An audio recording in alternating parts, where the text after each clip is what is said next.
नमस्ते, आप सभी को स्वागत है इस क्लास में क्लास 10th का मैथ का कुछ वीवीआई ऑब्जेक्टिव क्वेश्चन बताऊँगा। ये क्वेश्चन काफ़ी महत्वपूर्ण क्वेश्चन है और इस तरह का क्वेश्चन एग्ज़ाम में हमेशा पूछा जाता है। तो प्लीज़ आप लोग इस वीडियो को अंत तक ज़रूर देखें और वीडियो पसंद आएगा तो वीडियो को लाइक और नए तो चैनल को सब्सक्राइब ज़रूर कीजिए। तो देखिए क्वेश्चन है 24 फर्स्ट क्वेश्चन है 24, 15, 22, 13, 9, 10 तथा 30 का परिसर होगा। 22, 24, 9, 21 तो आपको पता होना चाहिए परिसर काफ़ी आसान क्वेश्चन है और 1 नंबर आपको एग्ज़ाम में इससे पक्का है, फिक्स है समझ जाइए। तो परिसर किसे कैसे निकालेंगे? तो देखिए इसके लिए सबसे बड़ी संख्या है, उसमें से सबसे छोटी संख्या को घटा देंगे, ठीक है ना? जो सबसे बड़ी संख्या है उसमें से सबसे छोटी संख्या को घटा देंगे। देखिए 24, 15, 22, 13, 9, 10 और 30 इसमें सबसे बड़ी संख्या क्या है? 30 है। और सबसे छोटी संख्या क्या है? 24, 15 ये फर्स्ट क्वेश्चन है इसमें नहीं मिला लीजिएगा।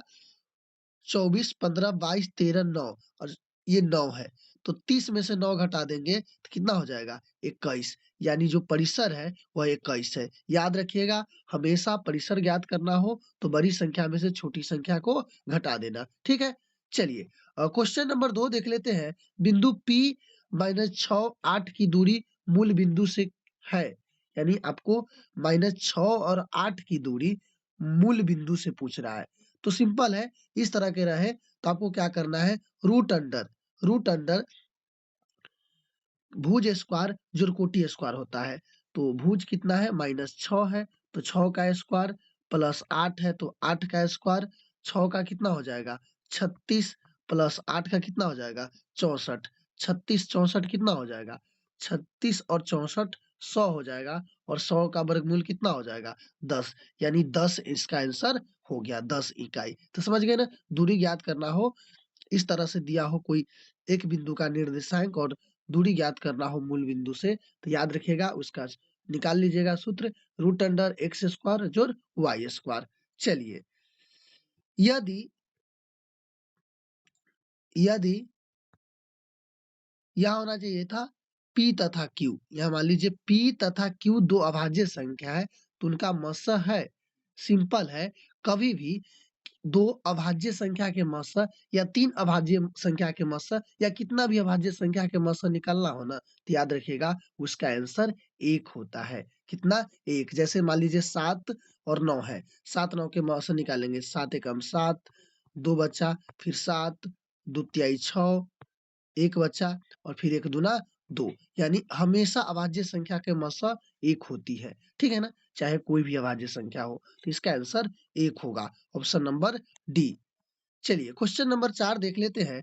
प्रथम 4 सम संख्याओं को माध्य माध्य क्या होगा? ये भी क्वेश्चन हमेशा आता है इस तरह का क्वेश्चन। इसको टाइप देख लीजिए। इस तरह का क्वेश्चन आपको एग्जाम में हमेशा मिलेगा। देख लीजिए बाद में बताइएगा हमें। प्रथम 4 सम संख्याओं का माध्य होगा 5, 8, 10, 20। तो आपको पता होना चाहिए प्रथम 4 सम संख्या का माध्य होगा और जिसको आता है वो प्रैक्टिस के रूप में इसको देखिए और आंसर कमेंट करके हमें ज़रूर बताइएगा। तो प्रथम 4 सम संख्या को माध्य तो संख्या संख्या किसे कहते हैं? जिसमें 2 से भाग लग जाए उसे हम सम संख्या कहते हैं। तो प्रथम 2 है, दूसरा 4 है, तीसरा 6 है और तीसरा 8 है। तो माध्य निकालना है तो टोटल 4 गो है तो 4 से भाग दे देंगे और सबको जोड़ के भाग दे दीजिए। 4 दूनी 6, 6 6 12, 12 8 20 और 20 में भाग देंगे टोटल कै गो था 4 गो। 4 पंचे 20 यानी इसका आंसर 5 सही होगा। ऑप्शन नंबर ए सही होगा। ठीक है? 5 क्वेश्चन है कॉस 90 डिग्री माइनस ए बराबर है cot A sine A tan A sec A यानी कॉस 90 डिग्री माइनस ए बराबर क्या होता है? तो आपको पता होना चाहिए कॉट कॉट ए किसके बराबर होता है? कॉट ए होता है tan tan 90 degree minus A बराबर होता है। साइन किसके बराबर होता है? तो याद रखिएगा साइन बराबर होता है कॉस 90 डिग्री माइनस ए। ठीक है ना? साइन किसके बराबर होता है? कॉस 90 डिग्री माइनस ए। tan किसके बराबर होता है? कॉट 90 डिग्री माइनस ए। ठीक है? सेक किसके बराबर होता है? कॉसेक 90 डिग्री माइनस ए। ये सब होता है लेकिन आपसे पूछ रहा है कॉस 90 डिग्री माइनस ए तो मैं बता दिया हूँ किसके कौन होता है तो साइन होता है। तो इसका आंसर ऑप्शन बी सही होगा। कॉस 90 डिग्री माइनस ए यानी थीटा बराबर साइन थीटा यानी साइन ए। ठीक है? चलिए 6 क्वेश्चन देखते हैं। ताश के पत्तों की एक गड्डी को अच्छी तरह से फेंटा गया है, ठीक है ना? और एक पत्ती यादृच्छिक निकाली जाती है, तो इसके इक्का होने की संभावना होगी। यानी आसान क्वेश्चन है, लेकिन बहुत सारे बच्चे फँस जाते हैं।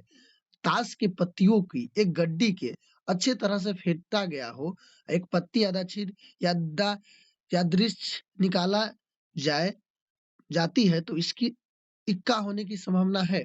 आपको पता होना चाहिए कि कुल ताश के जो बच्चा ताश अगर खेलते हैं वो तो बहुत खुश हो जाते हैं कि चलिए प्रश्न भी रहता है इससे, ठीक है ना? लेकिन नहीं खेलना चाहिए। तो टोटल कुल पत्ते कितने हैं? 52 होते हैं। आपको पता है एक एक पत्ते इक्का होने की इक्का टोटल क्या होता है? आपको पता है 4 गो। तो आने की प्रायिकता यानी इक्का आने की प्रायिकता तो सिंपल है, आने की संभावना बट्टे 4 और कुल संभावना 52, ठीक है ना? यानी इक्का 4 ही ना होते हैं, 4 में से ना कोई एक आएगा। तो इसके काट देंगे तो 13 चौका 52 यानी 1/13। इसका आंसर 1/13 होगा। अगला क्वेश्चन है बिंदुओं 5, 7 और 1 माइनस 5, 7 और -1, 3 के बीच की दूरी है। आपको पता है कि 2 बिंदुओं के बीच की दूरी निकालना हो तो आप आसानी से निकाल सकते हैं। इसके लिए सूत्र है root under x1 minus x2 square plus रूटे अंडर में है y1 square y1 minus y2 square. देखिए x1 कितना है? -5 है, तो -5 और x2 कितना है? माइनस, तो माइनस सूत्र से है माइनस माइनस प्लस हो जाएगा 1, ठीक है? और प्लस 7 और ये -3 स्क्वायर। अब देखिए इसमें क्या कर दीजिए, -5 प्लस 1 घट जाएगा तो -4 हो जाएगा और प्लस 7 में से 3 गया तो 4, कितना हो गया? अब देखिए रूट अंडर 4 4 16 और 4 4 16 माइनस है तो प्लस हो जाएगा। रूट में कितना आया? 32 आया। रूट में 32 आया। अब 32 को वर्गमूल निकालेंगे तो ऐसे देख लीजिए 16 दूना 32, 16 का वर्गमूल कितना हो जाएगा? 4 और रूट 2 बच गया, यानी 4 रूट 2। इसका आंसर ऑप्शन सी होगा, ठीक है ना? तो समझ गए ना कौन सही होगा? सी। सूत्र याद रखिएगा root under x1 minus x2 square plus y1 minus y2 square. चलिए अगला है 8 है 15 और 5, 15 और 20 के लस और मस के अनुपात निकालिए। आपको सबसे पहले किसी भी विधि से 8, 15 और 20 8, 15 और 20 का लसा निकालना है। उसके बाद 8 और 15 का 20 का मसा निकालना है, ठीक है? तो देखिए आप पता होना चाहिए मसा निकालेंगे। मान लीजिए भाग विधि से निकालते हैं तो आपको पता होना चाहिए 5 से देंगे 5 एकम 5, 5 तेई 15, 5 चौका 20, 5 तेई 15, 15 चौका 60, यानी एलसीएम कितना आया? एलसीएम बराबर 60 आया। याद रखिए मौसा निकालना है तो 5 से भाग देंगे पहले 15 में तो 5 तिहाई 15 कट गया। अभी 5 से देंगे 20 में, 5 चौका 20 यानी मौसा इसमें 5 आया। कितना आया? 5। लौसा था 60 और मौसा कितना है? 5। समझे? एलसीएम बट्टे एचसीएफ करेंगे तो काट देंगे तो 12 पंचे 60, 12/1 यानी इसका आंसर होगा 12:1। अगर है तो सही है। हाँ, या देखिए ऑप्शन नंबर डी है। समझे? अनुपात निकालना तो दोनों निकाल कर इसमें पूछेगा, याद रखिएगा पहले लसा था तो लसा लिखे, पहले मसा रहता तो मसा लिखते, तो लस और मस का था। समांतर श्रेणी 54, 51, 48, 45 डैश का 10वां पद क्या है? यानी 27 है, 30 है, -27 है, 35 है। कमेंट कीजिए इसका आंसर। मैं इसको हल करके आपको समझाता हूँ। देखिए इसमें प्रथम पद तो क्या है? 54 है और डी यानी सर्वांतर क्या होगा? 51 में से 54 घटाएंगे तो -3 हो जाएगा, ठीक है ना? ए हो जाएगा 54 और डी कितना हो जाएगा? प्रथम पद यानी 51 में से दूसरे पद में से प्रथम को घटाएंगे तो 51 -3 हो जाएगा। हो जाएगा ना? यानी ए 54 और डी -3 हो गया। अब निकालना है 10वां पद। तो पता है ए 10वां पद किसके बराबर होता है? a प्लस 9d होता है। सिंपल भाषा में समझ जाइए। a 10वां पद a प्लस 9d होता है। इसी तरह से 20वां रहता तो 19d होता, 5वां रहता तो a प्लस 4d होता। a कितना है 54, 54 देंगे। 9 और d कितना है, d है -3 तो -3 देंगे। 54 नतिया 27 तो a प्लस माइनस माइनस 27। अब 27 में से 54 घटा देंगे तो कितना हो जाएगा, 27 दूना 24 यानी 27 बचेगा। इसका ऑप्शन ए सही होगा। ठीक है, चलिए क्वेश्चन नंबर 10 देख लेते हैं। बिंदु 2 √3 माइनस √2 किस पाद में स्थित है? प्रथम, द्वितीय, तृतीय, चतुर्थ आपको पता होना चाहिए। इसमें ये आपको कर्ते तल बनाने आना चाहिए, जिसको चतुर्थांश भी कहते हैं। देखिए एक इसको, इसमें दोनों में क्या होता है, प्लस प्लस, याद रखिएगा, क्योंकि आपको इधर प्लस होता है 1 2 3, इधर प्लस 1 2 3, इधर -1 -2 और इधर भी -1 -2 होता है। तो इसमें प्लस प्लस होता है, इसमें माइनस प्लस होता है, याद रखिएगा। इसमें माइनस माइनस होता है और इसमें प्लस माइनस होता है। इसको प्रथम पाद बोलते हैं, इसको द्वितीय बोलते हैं, इसमें तृतीय बोलते हैं, इसको चतुर्थ बोलते हैं। प्रथम में प्लस प्लस दोनों रहता है, द्वितीय पाद में माइनस प्लस रहता है, माइनस प्लस याद रखिएगा, ई ना कि प्लस माइनस। तृतीय में माइनस माइनस रहता है, चतुर्थ में प्लस माइनस रहता है। तो यहाँ दोनों प्लस और माइनस है, तो प्लस माइनस किस पाद में है, चतुर्थ में है। तो इसका ऑप्शन डी सही होगा। चलिए अगला क्वेश्चन एक, 6 सेंटीमीटर 6 सेंटीमीटर भुजा वाले घन में से 2 सेंटीमीटर भुजा वाले कितने घन बनाए जा सकते हैं?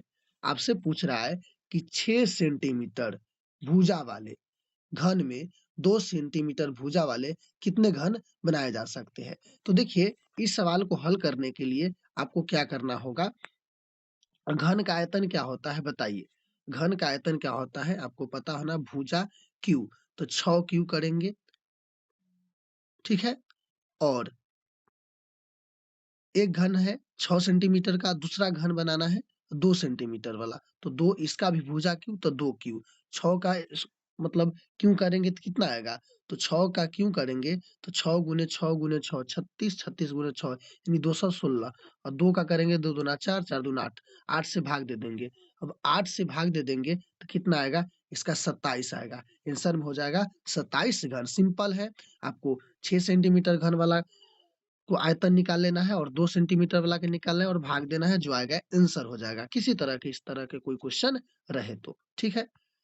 तो आई होप यह वीडियो आपको अच्छा लगा होगा, और अच्छा लगा तो वीडियो को लाइक और नए हो तो चैनल को सब्सक्राइब जरूर कीजिए। और ये काफी मस्त वीडियो था, एक बार और जरूर देख लीजिए इसको, नहीं समझ में आया तो। और इस वीडियो को जो डिस्क्रिप्शन में भी वीडियो मिल जाएगा और वहां जाकर भी देख सकते हैं, वो भी काफी महत्वपूर्ण वीडियो है। और साथ में वहां आपको जो हमारा सोशल मीडिया के लिंक है, जैसे टेलीग्राम और व्हाट्सएप ग्रुप चैनल, उस पर जाके ज़रूर सब्सक्राइब कर लीजिए, ताकि आपको जो पीडीएफ वगैरह है उसी पर मिलती रहे। तब तक के लिए आप सभी को जुड़ने के लिए बहुत-बहुत धन्यवाद। जय हिंद, जय भारत।